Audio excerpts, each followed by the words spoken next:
This meeting is being recorded. Okay, I'm going to share the screen now.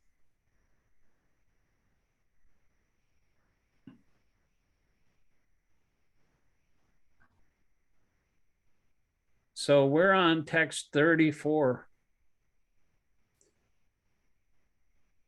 This is the 99th session, believe it or not. So we only got a few more to go. 34. Can everybody see the screen? Yes. Okay. All right. Like before, we'll take turns. Melissa, you were the first one, even though you were the last on. The first shall be last, as the Bible says, or the last shall be first, whatever.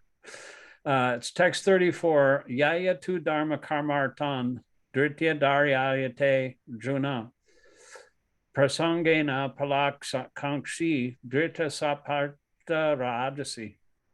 Synonyms: yaya, by which to, but dharma, religiosity; kama, sense gratification; artan, and economic development; dritya, by determination; daryate, one sustains; or Arjuna; prasangena, because of attachment; phala, akankshi, desiring fruit of results; driti, determination; sa, that; parta, O son of Prita; rajasi, in the mode of passion. Translation: but that determination which holds fast to fruit of results in religion, economic development, and sense gratification is in the mode of passion, O Arjuna. So that's the mundane goals of the Vedas: Dhamma, Artha, and Kama. Dharma means religion, Artha means economic development, and Kama means sense gratification. That's what people normally pursue religion for, that purpose, or liberation. That's another one. But above all of that is bhakti. Go ahead, Melissa, read the purport. It's only one sentence. Any person who is always desirous of fruit of results in religious or economic activities, whose only desire is sense gratification, and whose mind, life, and senses are thus engaged in the mode of passion. Text 35. Yaya swapnam baya shokam visadam madamevacha navimunchati durmeda driti saparta tamasi. Synonyms: yaya, by which; swapnam, dreaming; bayam, fearfulness; shokam, lamentation; vishadam, moroseness; madam, illusion; eva, certainly; cha, also; na, never; bimunchiti, one gives up; durmeda, unintelligent; driti, determination; sa, that; parta, O son of Brita; tamasi, in the mode of ignorance. Translation: and that determination which cannot go beyond dreaming, fearfulness, lamentation, moroseness, and illusion, such an unintelligent determination, O son of Prita, is in the mode of darkness. Alan, you want to read this one? It should not be concluded that a person in the mode of goodness does not dream. Here, dream means too much sleep. Dreaming is always present, either in the mode of goodness, passion, or ignorance. Dreaming is a natural occurrence. But those who cannot avoid oversleeping, who cannot avoid the pride of enjoying material objects, who are always dreaming of lording it over the material world, and whose life, mind, senses are thus engaged, are considered to have determination in the mode of ignorance. So this is like the determination of different people in different modes of nature. We're probably going to go on to a next subject now. Text 36. Shukam idanim trividham shrinu me bharatarshaba abhyasa dramate yatra dukantam na nigachati. Synonyms: shukam, happiness; too, but; idanim, now; trividam, three kinds; shrinu, hear; me, from me; Bharat Rishabha, O best among the Bharatas; Abhyashat, by practice; Ramate, one enjoys; Yatra, where; dukkha, of distress; antam, the end; cha, also; nigachati, gains. Translation: O best of the Bharatas, now please hear from me about the three kinds of happiness by which the conditioned soul enjoys, and by which he sometimes comes to the end of all distress. Go ahead, Z. Sorry. Conditioned A conditioned soul tries to enjoy material happiness again and again. Thus he chews the chewed. But sometimes in the course of such enjoyment, he becomes relieved from material entanglement by association with a great soul. In other words, a conditioned soul is always engaged in some type of sense gratification, but when he understands by good association that it is only a repetition of the same thing, he is awakened to his real Krishna consciousness. He is sometimes relieved from such repetitive so-called happiness. Yeah, I think Benjamin Franklin said, the definition of insanity is when one tries something again and again and tries to get a different result. Everybody's trying to chew the chewed, chewing the chewed. Like say if you are chewing some tobacco, like you chewed it all up and then you spit it out on the sidewalk, you pick it up and chew it again. That is be chewing the chewed, try to get some taste out of it, even though it hasn't given you any taste. So that is gross. And similarly, the desire to enjoy sense gratification is never fulfilling. It may have some temporary happiness, but it never really gives lasting happiness. And so when people realize in good association of devotees that this constant trying to enjoy the world is a waste of time and there's something better to do, you awaken to your Krishna consciousness, sometimes people become relieved from such repetitive, trying it. It's like the school of hard knocks. You bang your head against the wall. And, in material world, happiness is defined as when you stop banging your head against the wall. The absence of distress is defined as happiness in the material world. So when you stop hitting yourself in the head with a hammer, then you're happy. So that's not really happiness either. Real happiness is on the spiritual platform, not just the lack of pain. Text 37. Yet tadagre vishame parname mritopanam tatsukam satvikam proktam atmabuddhi prasadajam. Synonyms: yat, which taught that, agre in the beginning, vishrameva, like poison, hariname at the end, amrita, nectar, apamam, compared to, taught that, sukam, happiness, satvikam, in the mode of goodness, proktam is said, atma, in the self, buddhi, of intelligence, prasadajam, born of the satisfaction.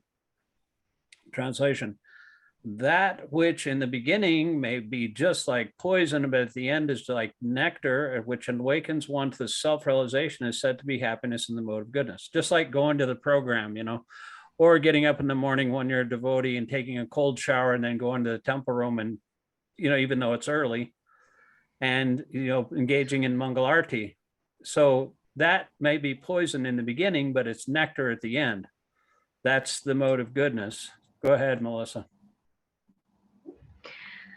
That which in the beginning may be just like poison, but at the end is like nectar, and which awakens one to self-realization and is said to be happiness in the mode of goodness.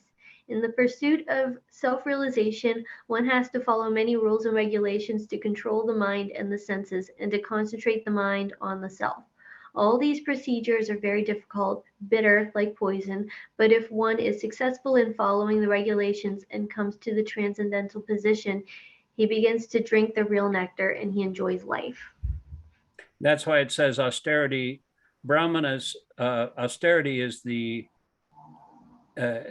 treasure of the Brahmanas, wealth of the Brahmanas.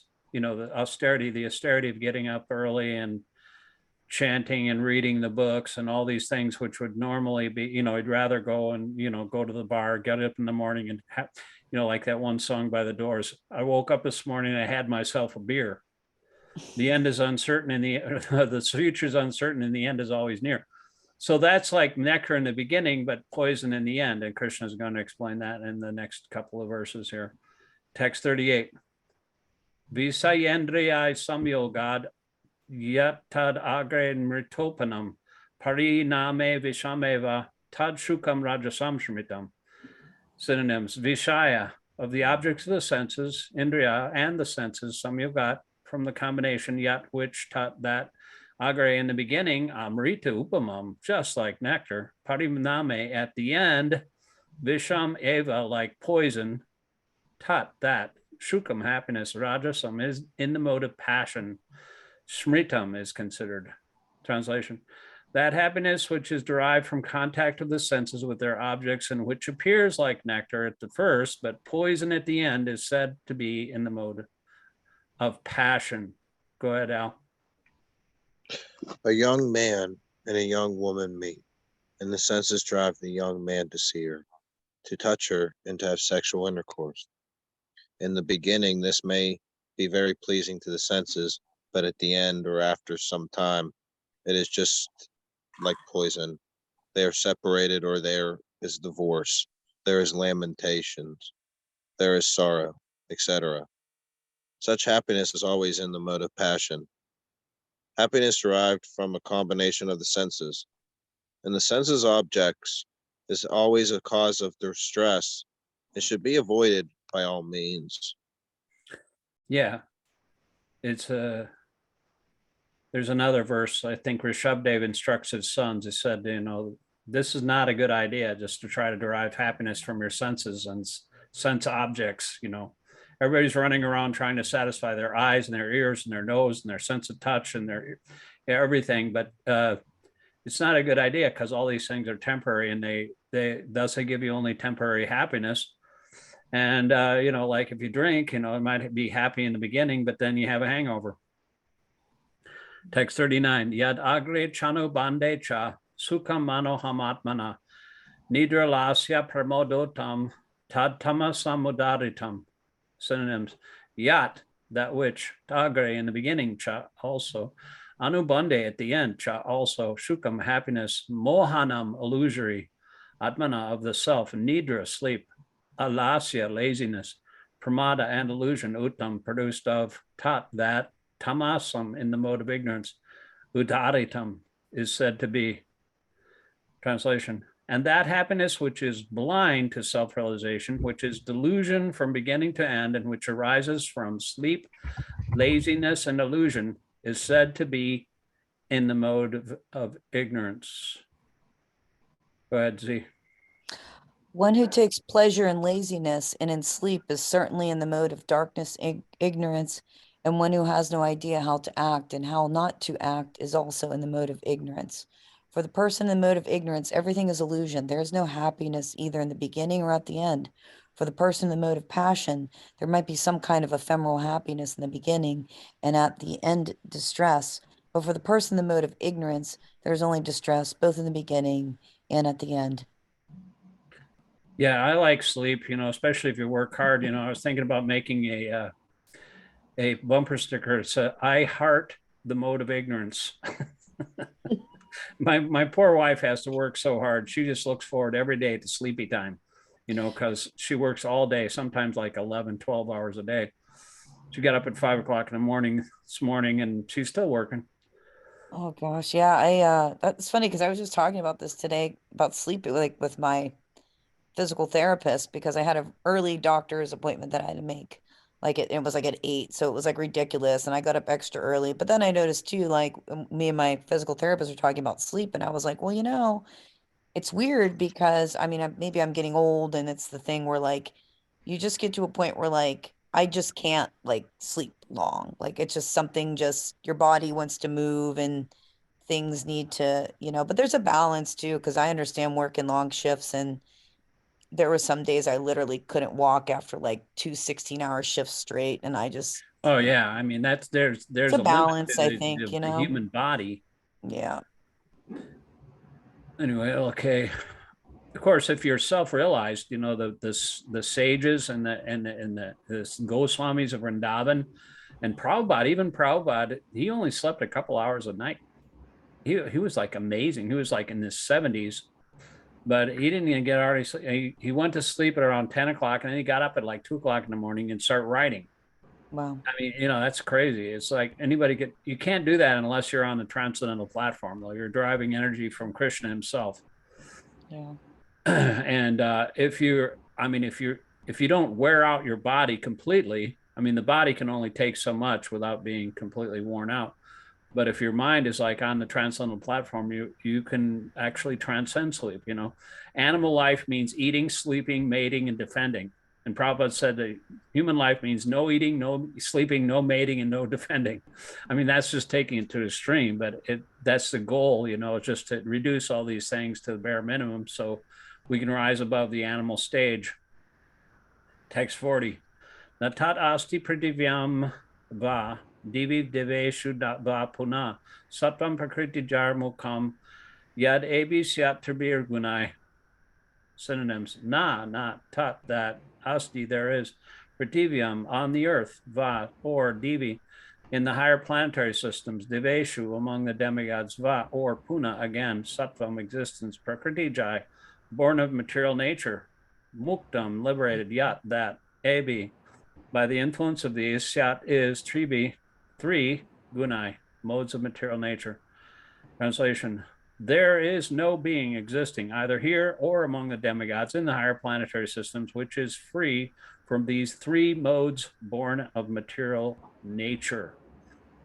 You know, actually only Krishna is. There's only one entity living on this planet which is actually free from sex life, any kind of desire for. That's the Narayan sage. He's living somewhere in the Himalayas. Who knows where? But he's Krishna. He's Narayan incarnation of Krishna. He's just doing austerities in the Himalayas for the benefit of humanity. Go ahead, Melissa. It's only one sentence. The Lord here summarizes the total influence of the three modes of material nature all over the universe. Okay. Not much of purports in this one's. Here, Brahmana Kshatriya Visham Sudranam Chaparam Tapa Karmani Prabhibhaktani Swabhava Paravarar Gunai. Synonyms: Brahmana, of the Brahmanas; Kshatriya, the Kshatriyas; Visham, of the Vaishyas; and the Vaishyas; Shudranam, of the Shudras; Cha, and Param Tapa, O subduer of the enemies. Karmani, the activities; Prabhibhaktani, are divided; Swabhava, their own nature; Prabhavai, born of; Gunai, by the modes of material nature. Translation: Brahmanas, Kshatriyas, Vaishyas, and Shudras are distinguished by the qualities born of their own natures in accordance with the material modes, O chastisers of the enemy. See, the Brahmanas are in the mode of goodness, Kshatriyas in the mode of passion or passion and ignorance, or the Vaishyas of passion, ignorance, and Shudras are in the mode of ignorance. And these qualities develop in the individuals when they're, you know, accustomed to that mode. They are living in this mode, they're born in that mode. And so it's not a caste system that one is like a higher person or lower person based on birth. It's actually by the qualities.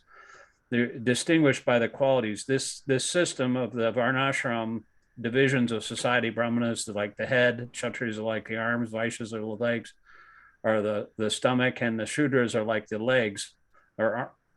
So that is created by Krishna. It's not an artificial thing. So, but you can transcend all these, you know, because Lord Chaitanya, he said, you know, I'm neither Brahmana, not Kshatriya, nor Vaishya, nor Shudra. I'm not a man. I'm not a woman. I'm not either of these things. I'm a servant of a servant of the servant of Krishna. So that's who we are. That's who we all are. And we don't have to, you know, when you transcend that by understanding that we are servants of the gopis, then we can transcend over all these temporary material designations. But as long as we're in this world and affected by the modes, we have to work within the Varnashram system so that we can work together as a society for the benefit of the progressive march back to Godhead. That's what the Varnashram system is meant for, is just simply to please Krishna and work within your mode. And everyone has their prescribed duty. And when we execute that, then Krishna is pleased. But it's a gradual process. But if you chant Hare Krishna, you transcend all of that stuff. Text 42. Oh, this one doesn't have a... I'm just going to read the translation. I'm not going to bother reading synonyms because we don't have any purports here. Peacefulness, self-control, austerity, purity, tolerance, honesty, wisdom, knowledge, wisdom, and religiousness. These are the natural qualities by which the Brahmanas work. Brahmanas are like the head of society. They're the ones that are like in control. they're the ones that are managing the whole society. Without the brahmanas, it's like a body without a brain. Translation: heroism, power, determination, resourcefulness, courage in battle, generosity, and leadership are the natural qualities of work for the Kshatriyas. That's the administrative class. Those are the people that are in charge of administration and defense. Kshatriya means, Kshat means hurt, and Triya means to protect. So Kshatriyas are meant to protect the society from outside rogues and thieves. And that's, the police and the army and like that, and the administrative class, the government. Text 44. Farming, cow protection, and business are the natural work for the Vaishyas. And for the Shudras, there are labor and service to others. So the Vaishyas engage in making money and cow protection and producing things. And the Shudras, they're not intelligent, or they don't have the good qualities of the upper class. They don't have any motivation or the intelligence to study the Vedas or to make any money, or they just help the other classes. They're no lower or higher than any other person. Everyone has a role to play in the society, but their main business as Sudras are meant to for labor and service to the higher classes, to others. Text 45. By following his qualities of work, every man can become perfect. Now, please hear from me how this can be done. Okay, I'm going to read this one now. Text 46. Yata pravitibir bhutanam yena sarvamidam tatam svakarmana tam abarchya siddhim vidanti manava. Yata, from whom, praviti, the emanation, bhutanam, of all living entities, yena, by whom, sarvam, all, idam, this, tatam, is pervaded, sarva karmana, by his own duties, tam, him, abhyarchya, by worshipping, siddhim, perfection, vidati, achieves, manava, a man. Translation: by worship of the Lord, who is the source of all beings and who is all pervading, a man can attain perfection, though performing his own work. Through performing his own work. Is it your turn, Melissa? I think it is. And you can read the first paragraph, and then Alan can read the next one. As stated in the 15th chapter, all living beings are fragmental parts and parcels of the Supreme Lord. Thus, the Supreme Lord is the beginning of all living entities. This is conferred in the Vedanta Sutra, Janmadi Asya Yata. The Supreme Lord is therefore the beginning of life in every living entity. And as stated in the 7th chapter of Bhagavad-gītā, the Supreme Lord, by his two energies, is eternal energy and internal energy, his external energy and internal energy is all pervading.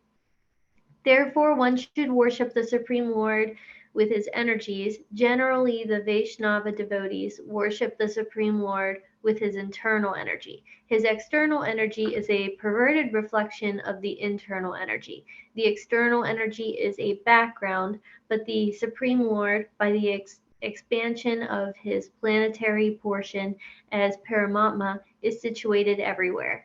He is the super soul of all demigods, all human beings, all animals everywhere. One should therefore know that as part and parcel of the Supreme Lord, one has his duty to render service unto the Supreme.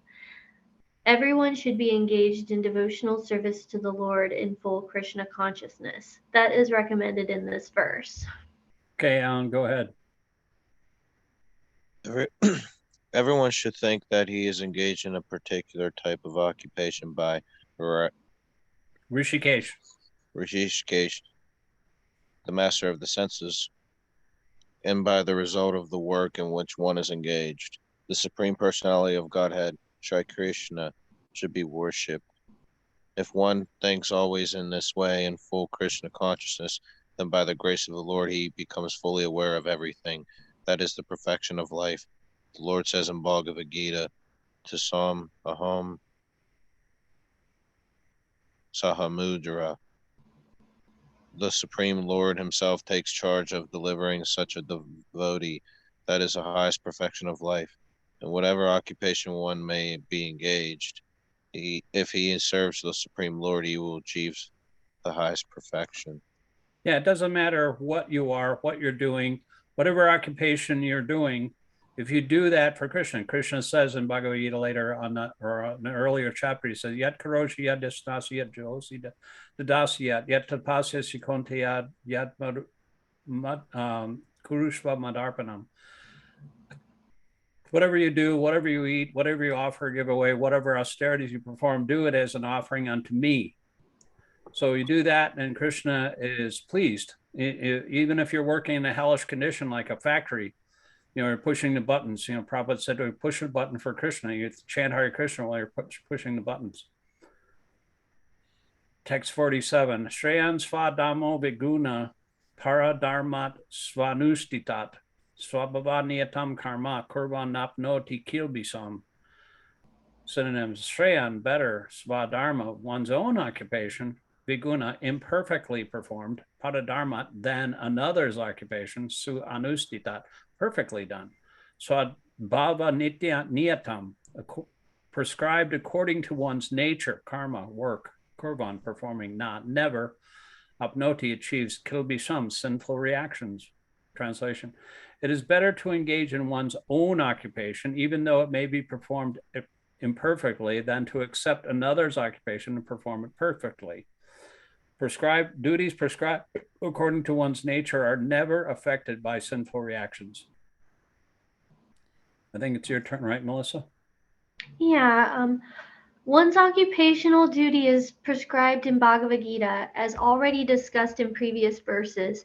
The duties of a Brahmana, Kshatriya, Vaisya, and Sudra are prescribed according to their particular modes of nature.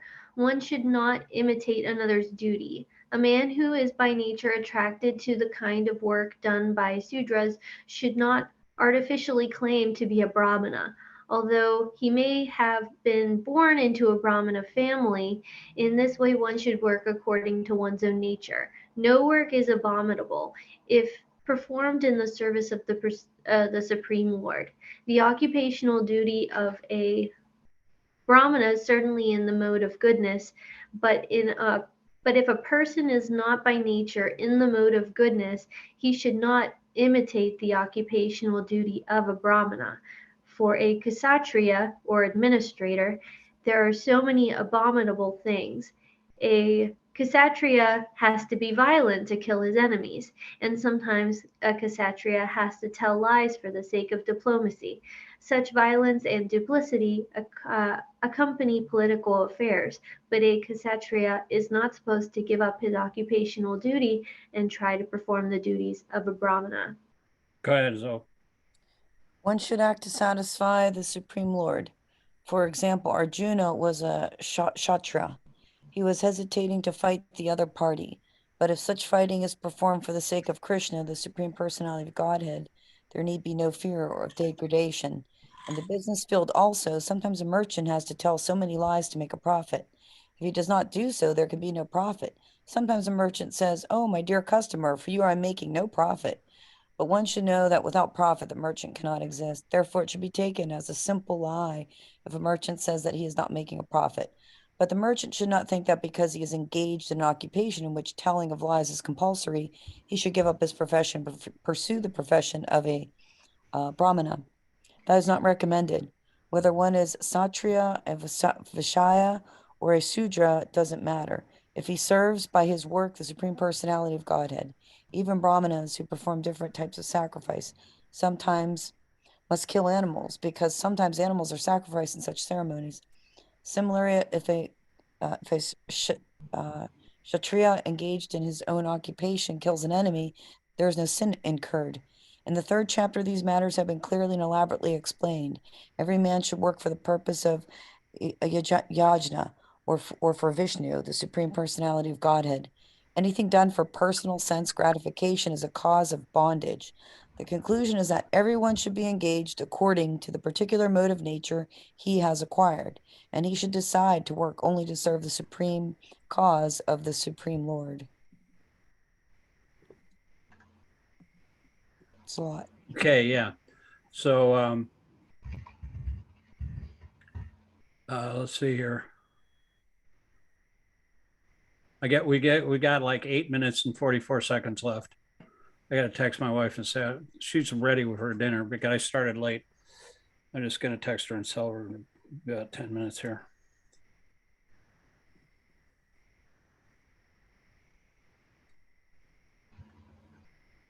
Okay. Saha jam karma konteya sadoshamapi natyajat sarva ramba hidoshena dharmanegnir evavrita. Synonyms. Sahajam, born simultaneously. Karma, work. Konteya, O son of Kunti. Sadosham, with fault. Api, although na, never. Tyajat, one should give up. Sarva aramba, all ventures. He certainly. Doshena, with fault. Dumena, with smoke. Agni, fire. Eva, as. Avrita, covered. Translation: every endeavor is covered by some fault, just as fire is covered by smoke. Therefore, one should not give up the work born of his nature, O son of Kunti, even if such work is full of fault. You read the first paragraph, Al. In conditioned life, all work is contaminated by the material modes of nature. Even if one is Brahmanama, he has to perform sacrifices in which animal killing is necessary. Similarly, a Kasai, how do you pronounce that? Similarly, a Kshatriya. It's like K and S is pronounced Kshatriya. Satriya. However pious he may be, had to fight enemies. He cannot avoid it. Similarly, a merchant, however pious he may be, must sometimes hide his profits to stay in business, or he may sometimes have to do business on the black market. These things are necessary. One cannot avoid them. Similarly, even though a man is a Sudra serving a bad master, he has to carry out the order of the master, even though it should be not done. Despite these flaws, one should continue to carry out his prescribed duties, for they are born out of his own nature. Go ahead, Melissa. A very nice example is given herein. Although fire is pure, still there is smoke. Yet smoke does not make the fire impure. Even though there is smoke in the fire, fire is still considered to be the purest of all elements. If one prefers to give up the work of a Kshatriya and take up the occupation of a Brahmana, he is not assured that in the occupation of a Brahmana there is no unpleasant duties.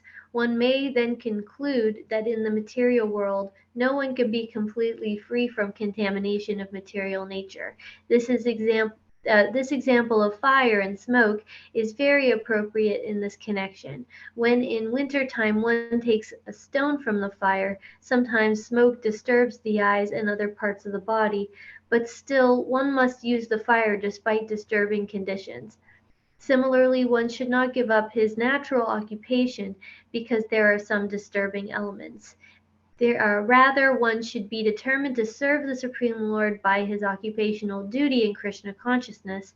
That is the perfectional point. When a particular type of occupation is performed for the satisfaction of the Supreme Lord, all the defects in that particular occupation are purified. When the results of work are purified, when connected with devotional service, one becomes perfect in seeing the self within. That is self-realization. Yeah, this is just all about doing your duty according to your nature.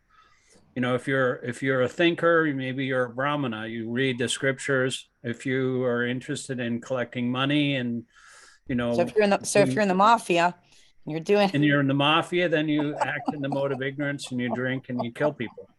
But Well, you know, it's so like, you know, purified if everybody you're has doing it their in the own Supreme Lord. occupation. But you know, that's obviously in the mode of ignorance, you know, but that's not a very happy occupation. But you can't do those things. You know, you can offer whatever you do, whatever you eat, you know, you can't kill people for Krishna unless you're a Kshatriya. You know, otherwise it's sinful activity and you're going to get a reaction for that if you do it and, you know, on the name of religion, start killing people and hating people and dividing people. That's not really devotional service. Right. But, I was gonna say that's criminal. Like, you know, yeah, it's like criminal and gangsters it's are sinful criminals. too, because Krishna doesn't want us to do that. You know, he'll let you do it, you know, because it says, you know, not a blade of grass moves without Krishna's sanction. But if you touch fire, it's going to burn. So if you commit some sinful activity, like, you know, harming others, then what goes around comes around. You know, karma's a bitch. So it's like, I just remember, like Emerson said, so I was a big fan of Emerson when I was in high school. And he said, you know, about this occupational duty and performing your own work, he said, envy is ignorance and imitation is suicide. Envy is ignorance because, you know, you're doing something and you're envious of other thing. Somebody's doing something better than you. That's ignorance, because you can do your own thing and just be satisfied in that. And that is your offering to Krishna. But you can't be envious of somebody else, because you can't do what they're doing. And if you imitate somebody, it's not really your duty either. So that's suicidal. So you know, these are just like tidbits of wisdom that, you know, everybody has talked about since time immemorial. We've got about 2 minutes left. Are there any questions or comments? Yeah, were you talking about the Himalayan mountains? Were you talking about Mahavatar Babaji? No, I'm talking about the Nara Narayan sage. They're Krishna himself. Yeah, well, is that like an impersonalism of Krishna? Because they said there was another one that lived 1,000 years in the Himalayan mountains called the Babaji. There's a lot of yogis that live for a long, long time, but that doesn't mean that they're God. You know, Nara Narayan is God himself, and he lives. He's living right now. I mean, he's always been up there. Nobody can like approach that place, because it's, you know, first of all, it's transcendental, and you can't, come to the abode of Krishna. You can't even see him, even if you're right in front of him. But he lives there, and there are other people that live for a long, long time. Just like this age of Kali Yuga is going to last for another 427,000 years, and there are some sages that are going to start the next yuga and the next golden age at that time, 400,000 years from now, and they're living somewhere in a village in India, but they're not going to come out until that happens.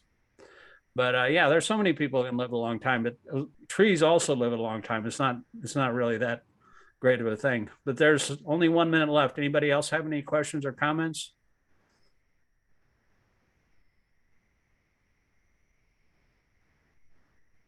Anyway, I hope you all can come to the program tomorrow night.